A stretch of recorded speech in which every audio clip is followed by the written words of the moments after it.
Hallelujah, സ്തോത്രം. ദൈവത്തിൻ്റെ അതിപരിശുദ്ധ നാമം ഇന്നീ പ്രഭാതത്തിലും വാഴ്ത്തുമാറാകട്ടെ. ഇന്നീ പ്രഭാതത്തിൽ എൻ്റെ മെസ്സേജ് കേൾക്കുന്ന ദൈവത്തിൻ്റെ പേരിൽ നിങ്ങളെല്ലാവരും കർത്താവായ യേശു ക്രിസ്തു അനുഗ്രഹിക്കുകയും സഹായിക്കുകയും ചെയ്യട്ടെ. ആമീൻ. ഒരിക്കൽ കൂടി നമ്മെ രക്ഷിക്കുകയും നമ്മെ തന്നെ വീണ്ടെടുക്കുകയും ചെയ്ത നമ്മുടെ ലോകരക്ഷിതാവായ യേശു ക്രിസ്തുവിൻ്റെ നിസ്തുല്യ തിരുനാമത്തിൽ സ്നേഹം അറിയിച്ചു കൊടുക്കുന്നു. ഒരിക്കൽ കൂടി ദൈവം നിങ്ങളെല്ലാവരും അനുഗ്രഹിക്കട്ടെ. ഇന്ന് നമ്മൾ ധ്യാനിക്കുന്ന വചനം മർക്കോസിന്റെ സുവിശേഷം 10-ാം അധ്യായം 52-ാം വാക്യത്തിൽ നിന്ന് ശ്രദ്ധയോടെ കേൾക്കാം. യേശു അവനോട് പോകുക, നിന്റെ വിശ്വാസം നിന്നെ രക്ഷിച്ചിരിക്കുന്നു എന്ന് പറഞ്ഞു. ഉടനെ അവൻ കാഴ്ച പ്രാപിച്ചു, യാത്രയിൽ അവനെ അനുഗമിച്ചു. ഹല്ലേലൂയ, സ്തോത്രം. കർത്താവായ യേശു ക്രിസ്തു തൻ്റെ ശിഷ്യന്മാരെ തിരഞ്ഞെടുത്തിട്ട് ഈ 12 തിരഞ്ഞെടുത്ത് കർത്താവ് തൻ്റെ ശിഷ്യന്മാരുമായിട്ട് പല സ്ഥലങ്ങളിൽ കടന്നു പോകാനിടയായി. അങ്ങനെ കടന്നു പോകാനിടയപ്പോൾ അങ്ങനെ വന്നൊരു സ്ഥലമാണ് എരിഹോ. എരിഹോവിലെത്തി. അവിടെ ശിഷ്യന്മാരുമായിട്ട് എരിഹോവിലെത്തി. ആ എരിഹോ പട്ടണത്തിന്റെ വാതിൽക്കൽ സ്ഥിരമായിട്ട് ഭിക്ഷ അയക്കുന്ന ഒരു കുരുടനുണ്ടായിരുന്നു. കണ്ണിന് കാഴ്ചയില്ലാത്ത കുരുടൻ, ജന്മന കണ്ണ് കാഴ്ചയില്ലാത്ത കുരുടനായിരുന്നു. സഹോദരന്മാരെ, ആരൊക്കെ ദൈവത്തിന്റെ സന്നിധിയിൽ വിശ്വാസത്തോടെ കടന്നു വന്നിട്ടുണ്ടോ അവരെല്ലാം അനുഗ്രഹം പ്രാപിച്ചുള്ളൂ. അവരെല്ലാം രോഗസൗഖ്യമായിട്ടുണ്ട്. അവർക്കെല്ലാം ദൈവം അത്ഭുതം ചെയ്തിട്ടുമുണ്ട്. നമ്മളും ദൈവത്തിന്റെ സന്നിധി കടന്നു വന്ന് ഓരോ വിഷയങ്ങളും, നമ്മുടെ ചെറുതും വലുതുമായ വിഷയങ്ങൾ നമ്മുടെ കർത്താവിന് മുന്നിൽ വെച്ച് പ്രാർത്ഥിക്കുമ്പോൾ ദൈവം അവിടെ വലിയ അത്ഭുതങ്ങൾ ചെയ്യും. ദൈവം നമ്മൾ പറഞ്ഞിട്ടുണ്ട് ഓരോ കാര്യങ്ങളും. ദൈവം പറഞ്ഞു, നിങ്ങൾ ലോകത്തിന്റെ വെളിച്ചമാവണം. ഞാൻ ലോകത്തിന്റെ വെളിച്ചമായിരിക്കും, നിങ്ങൾ ലോകത്തിന്റെ വെളിച്ചമാണെന്നാണ് ദൈവം പറയുന്നത്. അപ്പോൾ ഈ ദിവസങ്ങളിൽ നമ്മൾ വിശ്വാസത്തോടെ പ്രാർത്ഥിക്കുക. വിശ്വാസത്തോടെ പ്രാർത്ഥിച്ചാൽ വലിയ മിറക്കിൾ, വലിയ ദൈവം, വലിയ അത്ഭുതം നമുക്ക് ഒളിച്ചു. എൻ്റെ ഡിസ്ക് തെന്നിപ്പോയായിരുന്നു. വലത്തേക്കാൾ ഡിസ്ക് തെന്നിപ്പോയി. ജോലിമേൽ തെന്നിപ്പോയിട്ട് ഞാൻ 10 ദിവസവും പത്തനംതിട്ട ഗവൺമെൻറ് ഹോസ്പിറ്റലിൽ അഡ്മിറ്റായി. വീൽ ചെയറായിരുന്നു.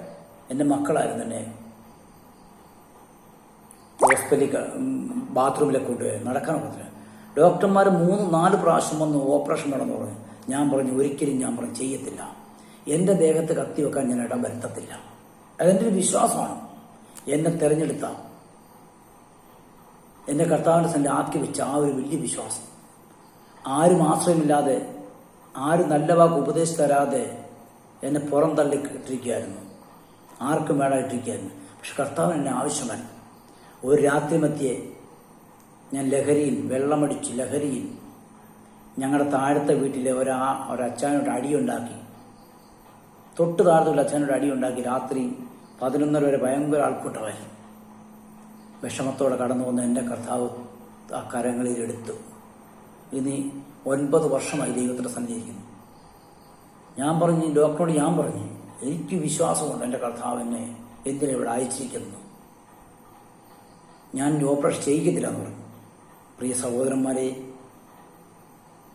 ആ വിശ്വാസമാണ് ഇന്ന് എന്നെ വഴി നടത്തുന്നത്. ഓരോ ഓപ്പറേഷനില്ലാതെ ഞാൻ നടക്കുന്നുണ്ട്. എൻ്റെ ഭവനത്ത് ആൾക്കാർ കടന്നു വരുമ്പോൾ ഞാൻ നിൽക്കുമ്പോൾ എനിക്ക് ആ താഴെ കുത്തത്തില്ലായിരുന്നു, തളർന്ന് കിടക്കുമായിരുന്നു. ഞാൻ ഡോക്ടർമാരെ അല്ല ഞാൻ നോക്കുന്നത്. ഞാൻ ലോകപ്രകാരമല്ല നോക്കുന്നത്. എൻ്റെ നോട്ടം ക്രിസ്തുവിലാണ്. യേശുവാണ് തിരഞ്ഞെടുത്ത്. അവൻ്റെ മഹത്വമാണ് എൻ്റെ ഉള്ളിൽ വസിക്കുന്നത്. കൃപയാലോ നിങ്ങൾ വിശ്വാസം രക്ഷിക്കപ്പെട്ടത്. ആമേൻ, സ്തോത്രം. ഒരു വചനവും പഠിച്ചിട്ടില്ലെങ്കിൽ തന്നെ കർത്താവിൻ്റെ സന്നിധി ഇരുന്നാൽ മതി. ബൈബിൾ ക്ലാസ് ഒന്നും പോകേണ്ട കാര്യമില്ല. കർത്താവിൻ്റെ സന്നിധി ഇരുന്ന കർത്താവ് നമുക്ക് തരും വചനം. ഇന്ന് 9 വർഷമായി അനേക സ്ഥലങ്ങളിൽ പ്രാർത്ഥിക്കാൻ കടന്നു പോകുന്നു. അനേകർ വിളിക്കുന്നു. അനേകം മിറക്കിൾ കർത്താവ് എൻ്റെ ചെയ്യുന്നുണ്ട്. ഞാൻ പ്രാർത്ഥിക്കുന്നു. ദൈവമേ ആയുസ്സുവാരം തരണം പ്രാർത്ഥിക്കുന്നു. നമുക്ക് അറിയാം, എരിഹോ പട്ടണത്തിൻ്റെ വാതിൽക്കൽ അവിടെ തിമായുടെ മകനായിരുന്ന ബർത്തമ്യ എന്നൊരു ഭിക്ഷക്കാരൻ ദിനം പ്രതി ആ പട്ടണത്തിന്റെ വാതിൽക്ക് ഭിക്ഷ അയക്കാൻ നിൽക്കുവായിരുന്നു. അവൻ ജന്മന കാഴ്ചയില്ല. അവൻ ഭിക്ഷ അയക്കുമ്പോൾ ആ ദിവസം തൻ്റെ മകൻ കർത്താവ് ഒരുക്കിയ ദിവസമായിരുന്നു.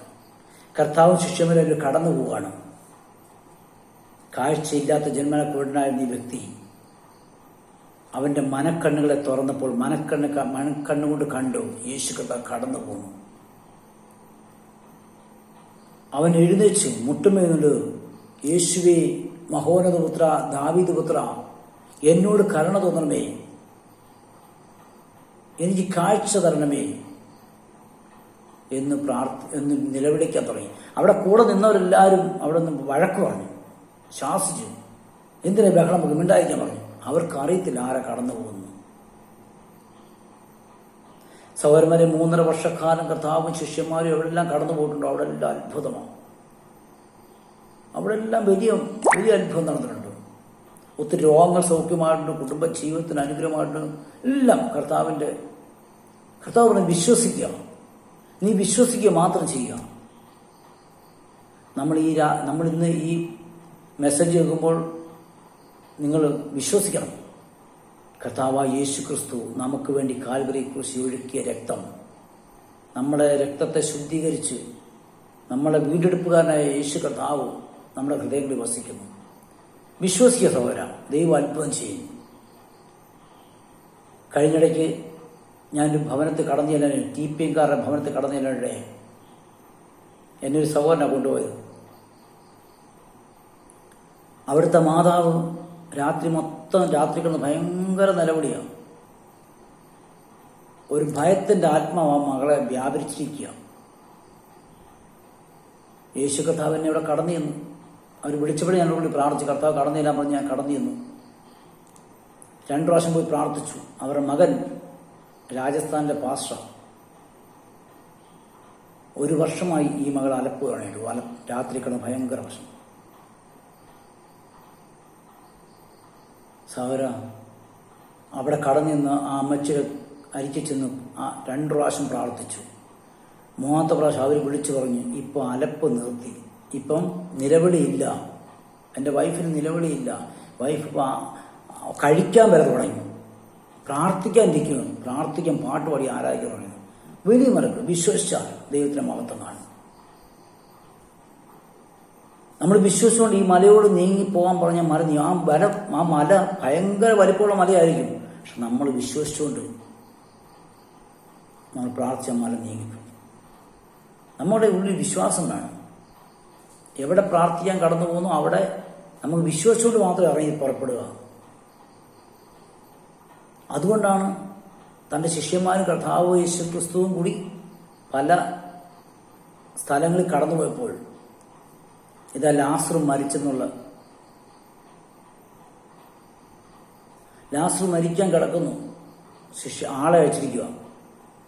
കർത്താവിന് പോകാനൊക്കെ ഇല്ല, ഒരിക്കലും പോകാനൊക്കില്ല. ശിഷ്യന്മാരോട് നമുക്ക് പോവാം, പക്ഷെ കർത്താവ് വെയിറ്റ് ഫോർ യു, നിങ്ങൾ വെയിറ്റ് ചെയ്യും. ചുമ്മാ ഇറങ്ങി പുറപ്പെടാനൊക്കത്തില്ല. പ്രാർത്ഥിക്കുന്നൊരു പൈതലിനോട് ഞാൻ നിങ്ങളോട് പറയട്ടെ, ഒരാൾ പ്രാർത്ഥിക്കാൻ വിളിച്ച ഉടനെ ഇറങ്ങി പോരുത്. ആ പ്രാർത്ഥിക്കാൻ വിളിച്ച കുടുംബത്തിന് വേണ്ടി പ്രാർത്ഥിക്കണം. പിതാവിനോട് ചോദിക്കണം. പിതാവ് സത്യത്തിൻ്റെ ആത്മാവെന്ന കാര്യം നമ്മൾ അയക്കും. പരിശുദ്ധാത്മ നമ്മുടെ ഉള്ളിൽ വസിക്കുന്നതുകൊണ്ട് നമുക്ക് ഇറങ്ങി പുറപ്പെടണം. പരിശുദ്ധ നമ്മുടെ ആലോചന പറയുമ്പോഴേ നമ്മൾ പോകാവുള്ളൂ. കർത്താവ് അതുപോലെ തന്നെ ആ സമയത്ത് കർത്താവിന് പോകാമായിരുന്നു, പക്ഷെ പിതാവിൻ്റെ അനുവാദം കൂടാതെ പോകാനൊക്കില്ല. 4 ദിവസം കഴിയുമ്പോൾ പിതാവ് അനുവാദം കൊടുത്തു.